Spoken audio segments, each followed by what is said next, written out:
Hello, and welcome to the Ramblings of a 42-Year-Old Man. Chris Smith here with you today, and today I'm going to do a movie that I love. I'm going to add to the Movie I Love series with Jumanji, not the original 1990s movie, but Jumanji Welcome to the Jungle that came out in, I believe, was it 2019? Yeah, I think it was 2019.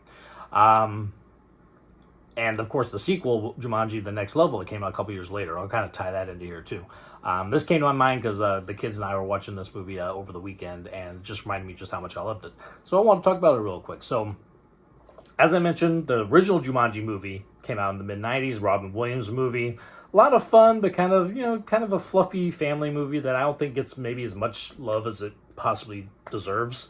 But it was a cute family movie. I think I was 14, 15 when it came out. So for me, maybe I was just a little past that age where I really wanted to see kind of that family adventure style movie. But I've rewatched it with the kids since, and it's a fun one. It's a really good one. But that being said, Jumanji: Welcome to the Jungle, I think, surpasses that because not only is it a fun family movie, but it's fun for adults too. I love this movie. I think the kids watch it all the time, so I've probably seen this movie dozens of times by now. Just little bits and parts here as I'm walking around the rooms while the kids are watching it. But every time I see it on, I kind of have to sit down to watch it for a little while because it's so good. So if anybody doesn't know, Jumanji: Welcome to the Jungle kind of revolves around this game Jumanji, which is the game from the original back in 1995. At the very beginning of this movie, it is the board game, but it comes to this young man in like the mid 90s when everything's video games. Nobody's playing board games anymore. It's all about video games. And so it actually changes itself into a video game. And so now the Jumanji game is a video game. This kid in the 90s gets sucked into it, and now we're into the future, 20 years later. It's 2016, 17, whatever. 2017, that's when this movie came out. The sequel came out in 2019.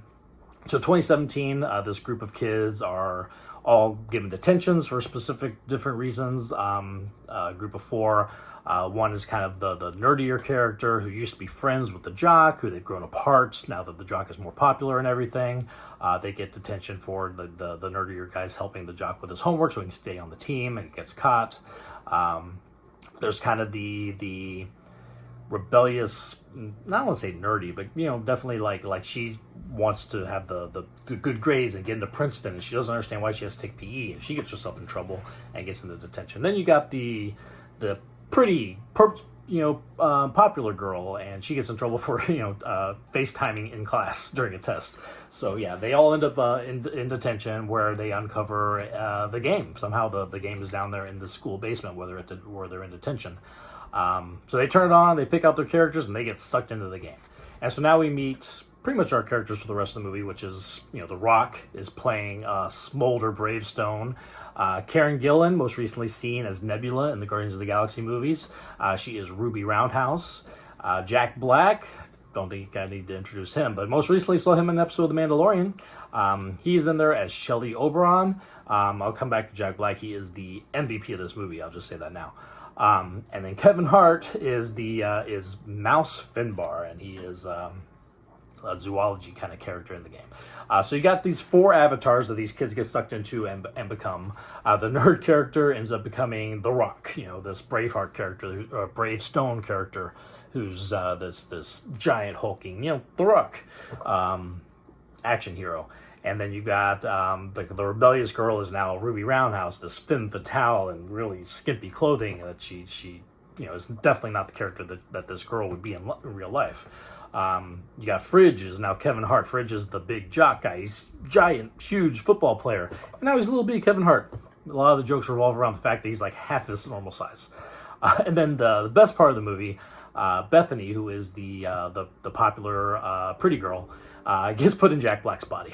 And Jack Black spends the rest of the movie pretending to be a 16-year-old prissy, popular high school girl, and does an absolutely amazing job.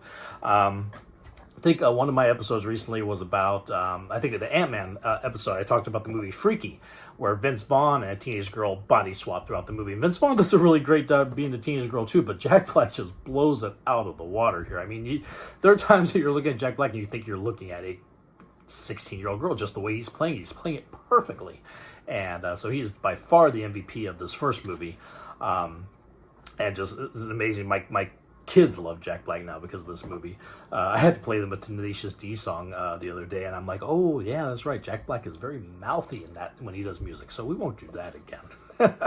but yeah, he's really fun as an actor. I like the choices that he's made with his career going forward. He really has picked some fun stuff. His character in The Mandalorian was a lot of fun as well.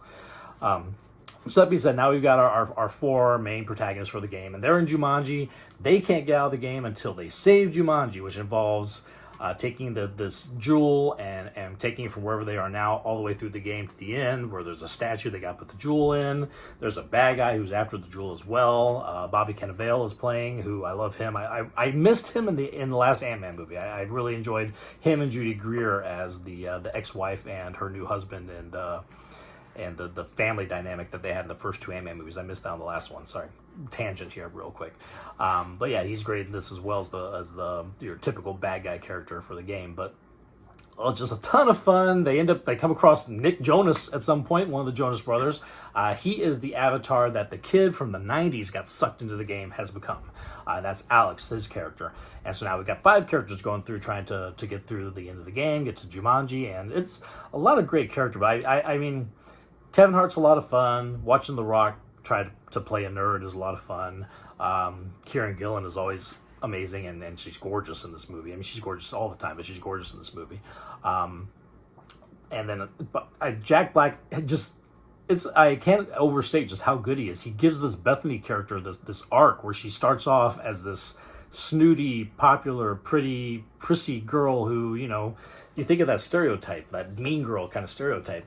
And with conversations that Jack Black is having with Kieran Gillen about why those two kind of personalities butt heads in school, and then the kind of attraction she has for the Jonas character, obviously, and there's a point where she has to save his life or something. And I mean, by the end of the movie, that character has grown and has been done completely by Jack Black pretending to be a 16-year-old girl, and he's given this girl a huge character arc, and it's amazing. I really cannot overstate how good it is.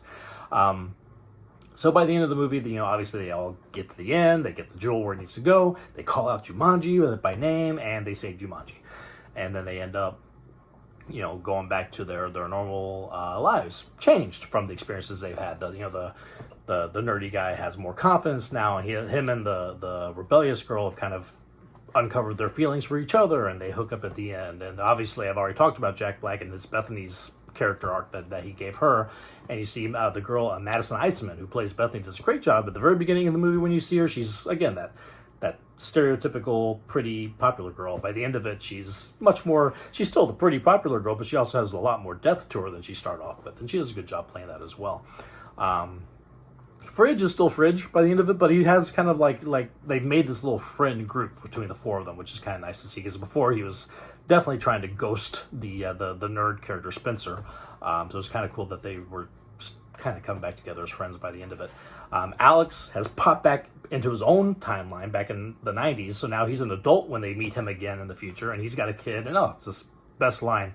He's got a daughter, and he's like, we named my daughter Bethany after the girl who saved my life. And it's so cool. It's a cool line. It's just a great movie. Just a really good movie. And there is the sequel, Jumanji: The Next Level, which is also a lot of fun. I enjoy this one a little, the first one a little more, but the second one is a lot of fun too. It brings in Awkwafina, who is just amazing. At first she's playing the Spencer, the nerd character, but then Danny DeVito, she starts playing Danny DeVito in it, and oh my gosh, she was the perfect Danny DeVito.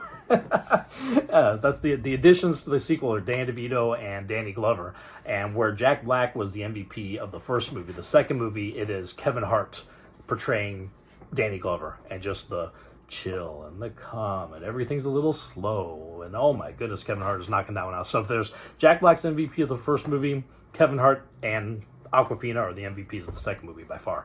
But yeah, the second one's a lot of fun too. Again, not quite as fun as the first one, but still a lot of fun, and there was definitely left room for a sequel. At the very end of the second one, Jumanji is starting to escape out in the real world. I'm very excited to see if they go that route. I think Jumanji 3, I think it's called Jumanji 4, because they consider the first 1990s Jumanji 1, and then Welcome to the Jungle is 2, and the next level is 3. So Jumanji 4, I don't know how far into production it is, but they have been talking about doing it. I think it is greenlit, and I think probably the biggest holdup possibly was The Rock's schedule, and now with Black Adam kind of bottoming out, I don't think he's going to be doing that anymore. I know he cameoed, I think, in the end credits of Fast 10 that just came out, but I think The Rock's schedule might be a little more open than it was before. Karen Gillan is now done with Nebula, probably in Guardians of the Galaxy, so I'm hoping everybody can get back together to make a new one, because these Jumanji movies have been a ton of fun. I would love to see another one and see where they go with it. So, yeah, movie I love. I absolutely love Jumanji Welcome to the Jungle. I love Jumanji The Next Level. So much fun. This cast of characters is amazing. The cast of kids is amazing. I think it would be really cool if they do the next one and they bring Jumanji into the real world. We should have our core game people, you know, The Rock, Karen Gillan, Jack Black, Kevin Hart, and Nick Jonas. And we should have our kid characters actually interacting with each other. That should be a lot of fun. You know, at this point, we've only ever seen them in each other's bodies. Now they can actually interact as characters. I think it would be a lot of fun. I hope they do go that way. It'll be a lot of fun to see. But yeah, we'll see how that goes. Hopefully it'll be a new Jumanji in our future. As always, thank you for listening to me ramble. This is definitely a movie series that I love. You know, I'd be remiss if I kind of didn't mention Jon Favreau's Zathura, which is kind of like Jumanji in space. That movie is a ton of fun. I actually like that more than the very first Jumanji. So yeah, I don't want to forget to kind of pop that in there as well. But yeah, thank you for listening to me ramble. We will talk again soon. And as always, thank you for watching.